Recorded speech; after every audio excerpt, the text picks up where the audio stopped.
You got it. The thing you wanted for years, the job, the relationship, the apartment, the version of your life you used to lie awake imagining. You got it. And for a moment, you waited. You stood there inside the life you fought so hard to build, and you waited for it to hit you. The wave, the relief, the feeling that finally, everything would feel different. But it didn't come. Nothing changed. You're standing in the exact future you prayed for, and somehow you feel the same as you did before, maybe even emptier. And you can't say that out loud, because how do you explain that getting everything you wanted left you feeling like this? So you smile. You say thank you. You tell everyone it's amazing. And quietly, in the part of you that no one sees, you ask the question that scares you most. If this isn't it, then what was the point? Right. Here's what almost no one tells you. The emptiness you feel after getting what you wanted isn't a sign that you chose wrong. It's not a sign that you're ungrateful or broken or impossible to please. It's a sign of something much deeper, something that's been quietly running your entire life without you ever noticing. And once you see it, you can't unsee it. Let me describe a feeling, and I want you to tell me if it's yours. You spend years wanting something. You build your whole identity around the wanting. The chase gives your days a shape. Every hard morning makes sense because it's pointing somewhere. Then the day finally arrives. You get it. And for about 3 days, maybe a week, it's beautiful. You feel light. You feel proud. You text the people who doubted you. You let yourself believe the ache is finally over. And then slowly, like water finding its level, you sink back down to exactly where you started. Same restlessness, same quiet hunger, same Tuesday afternoon feeling that there's supposed to be more. That's exactly you, isn't it? And the cruelest part is what your mind does next. It doesn't question the chase. It just picks a new target, a bigger apartment, a better title, the next relationship, the next milestone glowing on the horizon, promising that this time will be different.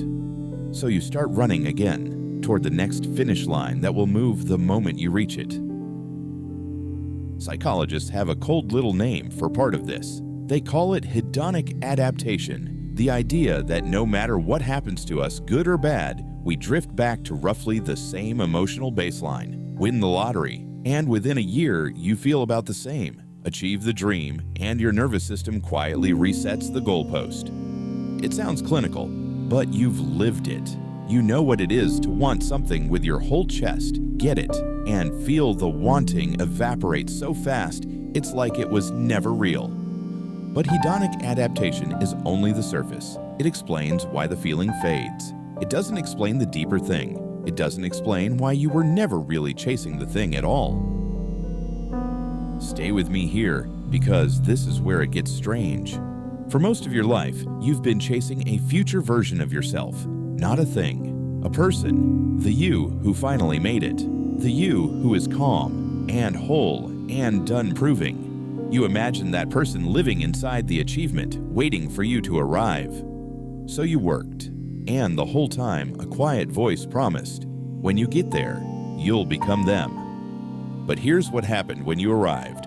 You showed up, and the same you was standing there. The same anxieties, the same self-doubt, the same Sunday night dread. You changed your life, but you brought yourself with you. Because you can't outrun your own interior by changing your exterior. You decorated the house, but you're still the one living inside it. And now we arrive at the question that changes everything. What if the problem was never your life? Think about it. You've spent so long assuming the emptiness means you haven't achieved enough yet, that if you just got the next thing, the feeling would close. So you've been treating your whole life like a problem to be solved by acquisition. But what if the emptiness was never a gap in your achievements? What if it was a message, a signal you've been misreading your entire adult life? Every time it whispered, you thought it was saying, get more. But it was saying something completely different, and you couldn't hear it because you were too busy running. Here's the truth that took me a long time to understand, and I want you to read it slowly. You never actually wanted the thing you chased. You wanted the feeling you believed it would give you. You didn't want the promotion. You wanted to feel like you were finally enough. You didn't want the relationship. You wanted to feel chosen, safe, no longer alone with yourself. You didn't want the money. You wanted to feel like the fear could finally stop.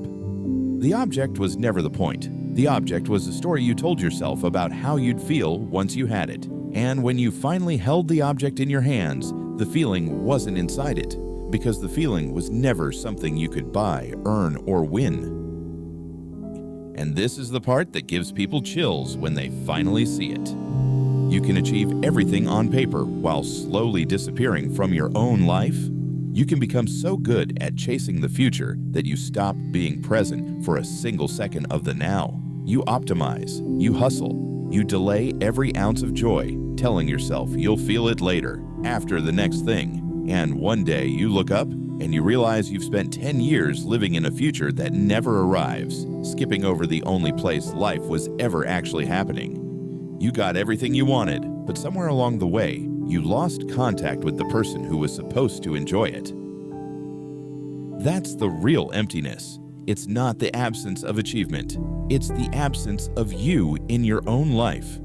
You became a stranger to yourself while building a life that was supposed to make you happy. You learned what you should want by watching everyone else. You inherited goals you never questioned. You chased a definition of success you didn't write. And when you got it, the silence asked you a terrifying question. Was that ever even yours? I want to be careful here because this is the moment most videos lie to you. They tell you the answer is to stop wanting, to want nothing, to sit in a room and breathe and pretend ambition is the enemy. That's not true, and you know it's not true. The chase isn't the villain. Wanting things is part of being alive. The shift isn't to stop wanting, the shift is to stop outsourcing the feeling. Because here's what's actually happening. Every time you say, "I'll feel okay when," you hand your piece to a future that doesn't exist yet. You make the present a waiting room, and a life made of waiting rooms is a life you never actually enter. The feeling you've been chasing, the enoughness, the safety, the sense that you've arrived, it was never waiting at the finish line. It was a way of being you can only access right here in the unfinished, imperfect, ordinary middle of things. The middle you keep trying to escape is the whole thing. So let me leave you with this. Not advice, just something true. The emptiness you felt after getting everything was not a failure. It was the most honest moment of your life. It was the part of you that refused to be satisfied by symbols, finally getting loud enough to hear. It wasn't telling you to want more. It was telling you to come home, to stop performing a life and start inhabiting one, to notice that you are already the person you kept promising you'd become someday, and that someday has quietly turned into today without permission.